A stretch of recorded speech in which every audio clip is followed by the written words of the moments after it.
Hidup Jokowi! Menjelang sidang kedua, perkara pencemaran nama baik, si tipa-tipu ini gencar dihadirkan di televisi untuk sekedar meramaikan suasana di panggung-panggung TV.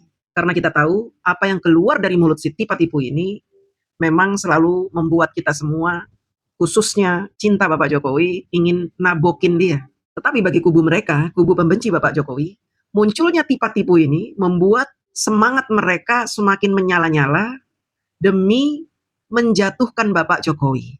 Mereka dibuai oleh mimpi-mimpi yang keluar dari kata-kata si tipa-tipu ini, seolah-olah di pengadilan itu masih ada kesempatan bagi mereka untuk mempermalukan Pak Jokowi. Mimpi-mimpi yang diberikan oleh tipa-tipu dan gerombolan panci ini seharusnya sudah mulai disadari oleh pembenci Pak Jokowi, bahwa sangat tidak mungkin di persidangan tipa-tipu ini Pak Jokowi dipermalukan.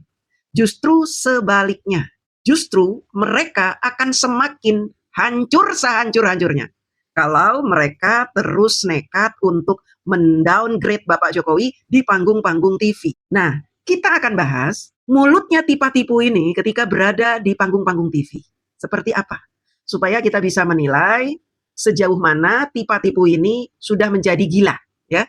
Temen ya, beda ya. Suasana dan ikatan batin saya sama Roy Suryo itu kan beda. Kami tuh dari kecil udah temenan, udah sahabat, udah seperti saudara. Jadi ketika kita ada di dalam sebuah koridor, ada di dalam sebuah situasi yang sama, malah kita makin dekat. Kan Memang kita berdua, saya sama Mas Roy itu pada hari itu, saya sebut sih hari berkah, bukan hari naas, bukan hari musibah ya. Kami betul-betul mendapatkan sebuah pengalaman menjadi gembong narkoba gitu, menjadi seperti teroris besar. Jadi benar ya, kata Rasulullah SAW bahwa penjahat akan berkumpul dengan penjahat. Orang baik akan berkumpul dengan orang baik. Ini diperlihatkan di depan kita, bahwa orang dengan karakter yang sama akan kompak sejak kecil bahkan. Ya, tipa-tipu dengan si Roy Panci ini kompak dari kecil. Ya, sama-sama gedenya ini menjadi tukang fitnah, tukang penyebar berita bohong, kebencian, adu domba, dan kegilaan. Sama-sama menjadi gila di masa tuanya. Ya. Makanya orang-orang yang berdekat-dekatan dengan mereka pasti ikutan gila ya.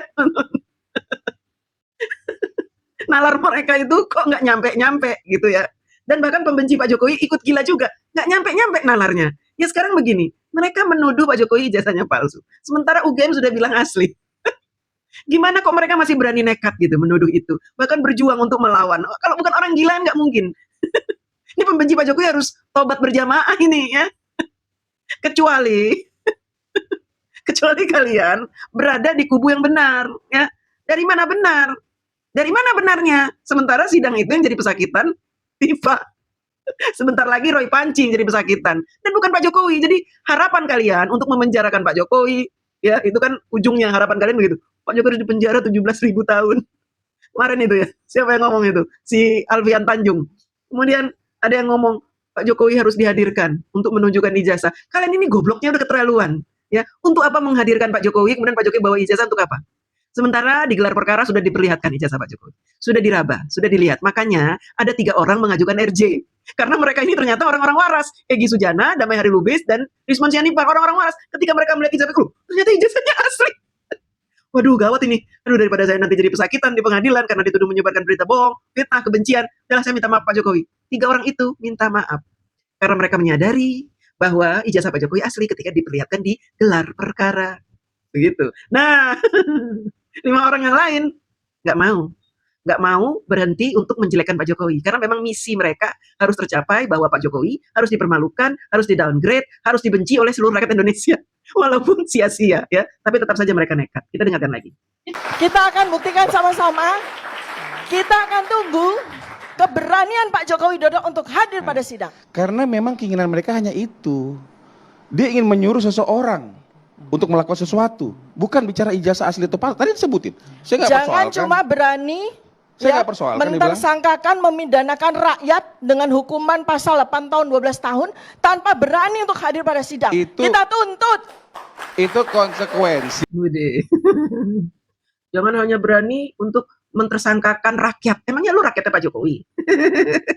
Kok ya sekarang mereka bilang bahwa dia itu rakyatnya Pak Jokowi, ya kan? Jangan mentersangkakan rakyat. Oh, dia benar merasa rakyat gitu ya. Padahal selama ini kalau ngata-ngatain Pak Jokowi, Mukidi lah, si penipu lah, pembohong lah, si Mulyono lah, si Jack lah, ya, tukang manipulasi ijazah lah, ijazahnya kata keluaran pramuka lah, menghina sekali. Apalagi si Roy Panci, hinaannya itu, aduh, sudah keterlaluan, ya. Sampai-sampai dibilang Pak Jokowi itu bukan anaknya ibu kandungnya, kan lucu. Pak Jokowi dianggap bukan anak ibu kandungnya, sampai datangin kuburan, itu kan wong edan itu, ya kan? Orang gendeng rakatoan gitu, mungkin jangan-jangan nggak pernah pakai katok deh di mana-mana. Jadi jangan salahkan Pak Jokowi, nggak tepat. Tapi dipastikan hadir Pak Jokowi. Kan kita sudah bilang, ada Nafsu dia, ngambil mic-nya nafsu dia. Biasa dia megang mic-nya si Rapli Harun. mekanisme. Kita sudah bilang sebelum kita laporkan, kalau mau lihat datang. Jadi saya mau tanya sedang Pak Firmanto menuding, nih kan? sebagai pengacaranya. Kan seperti Pak itu. Firmanto, Pak Jokowi mau datang nggak? Dia delik Pak- aduan loh. Saya bilang Pak Jokowi datang Benar, dengan mekanisme benar nih, presiden. benar Iya, nih. loh. Benar, jangan Bu Tifa, dengan mekanisme digital Bu Tifa. maksudnya pakai Zoom. Bu Tifa, cukuplah. Karena kenapa? Anda sudah dinyatakan oleh jaksa bersalah, makanya dilimpah. Tinggal jaksa akan memperkuat dalilnya menyampaikan. Ya, saya menyampaikan Ini itu apa fakta. ini? Ini loh. menuduh, Bukan, ini tidak. mengintimidasi dia Tidak. ceritanya. Orang lagi debat mengintimidasi. Orang jelas-jelas dia pesakitan di depan sidang kok nggak mau menjadi terdakwa, aneh itu. Yang menyatakan dia terdakwa itu kan jaksa. Kok mengintimidasi? Aneh ya orang ini ya. Ya itu. Makanya teman-teman, video ini menunjukkan bahwa kegilaan Tifa itu sudah tinggi sekali gilanya ya. Mungkin masih tersisa 10% warasnya. 90% sudah mulai gila. Baru dibilang dia menjadi, emang dia terdakwa kan, nanti tanggal 9 datang lagi ya kan, jadi pesakitan, didakwa lagi ya kan. Tapi nggak mau, ini intimidasi orang gila. Intimidasi. Cukuplah Anda menuding-nuding. Maka Siapa pernah saya menuding-nuding? Nggak pernah. sampai dikatakan. Itu Bapak menuding itu? Apa enggak gitu. Saya begini loh Pak, saya begini loh Pak. Udahlah, mungkin Ibu Tifa Menuding itu pakai pinter. Udahlah, Ibu mau menyampaikan gue pinter. Kita tidak Silakan. persoalkan mengenai berlaku baik di dalam maupun di luar persidangan. Anda jahat sekali ya melakukan tindakan mengisolasi advokasi kami yang ingin berjuang, bukan untuk Roy Suryo perjuangan kami, untuk rakyat.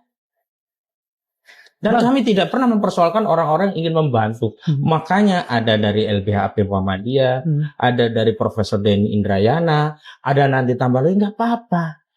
Tapi kemudian ketika ada orang merasa paling berperan, sehingga yang lainnya seolah tidak berwenang, dia merasa paling hebat.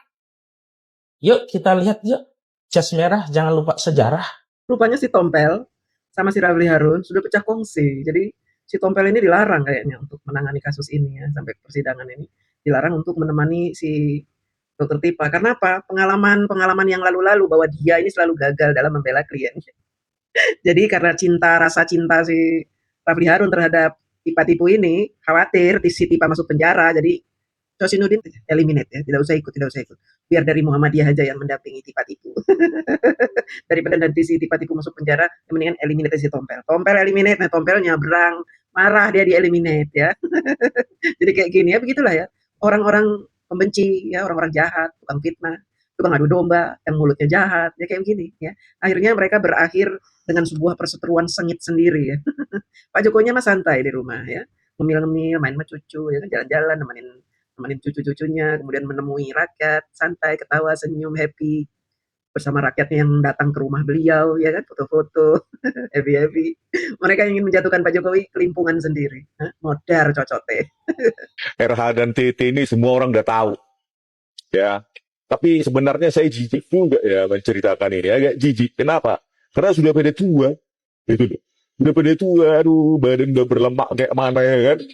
Aduh, kalau saya lihat dari dekat masa sih, tapi ya saya lihat pada saat saya setahun di sana, ya bagaimana mereka menunjukkan apa afeksi, ya, rasa sayang gitu kan, tanpa ada rasa malu, nggak ada rasa malunya lagi. Jadi kalau menurut saya ya memang sekali dayung 2-3 bulan terlampaui, ya kan. Pertama di label pejuang kebenaran dan keadilan. Yang RH sering masuk TV, ya kan? Apalagi, ya kan? Udah gitu dapat apem, ya kan? Astagfirullahaladzim. Dapat apem katanya si Rapli Harun. Nggak tahu apem apa itu ya. Apem spiritualitil kali ya, mungkin ya. bagaimana mereka menunjukkan rasa kasih sayang antara kedua belah pihak. Ini dirasakan oleh si Rismond, bukan saya ya. Saya hanya menerjemahkan narasi kalimat-kalimat yang terucap oleh Rismond ini ya. Coba kita lanjut. Jadi sebenarnya menurut saya lebih bukan pada pejuang kebenaran dan keadilan, tapi pejuang lendir.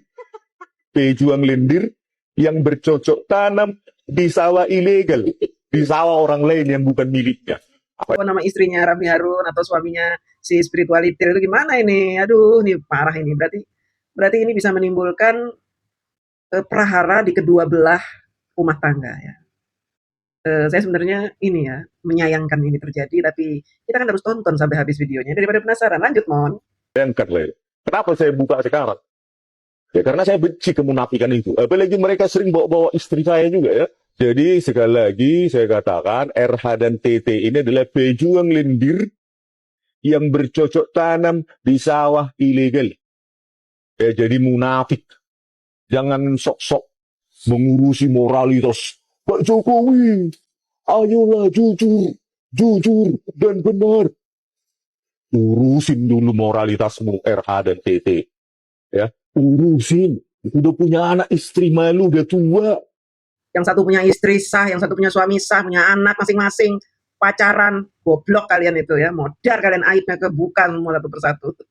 Pantesan postingan saya, Cinlok itu nggak berani dijawab oleh spirituality sama si Raffi Harun ya, karena mungkin sudah banyak saksi yang melihat bagaimana mereka itu saling sayang menyayangi, ya kan? Masih bercocok tanam di sawah ilegal. Aduh, apem. Ya, apem tua lagi. Tahe. Gimana kalian menjadi pejuang kebenaran dan keadilan kalau diri kalian aja nggak jujur sama pasangan kalian masing-masing? Ya, sama anakmu, RH. Ya.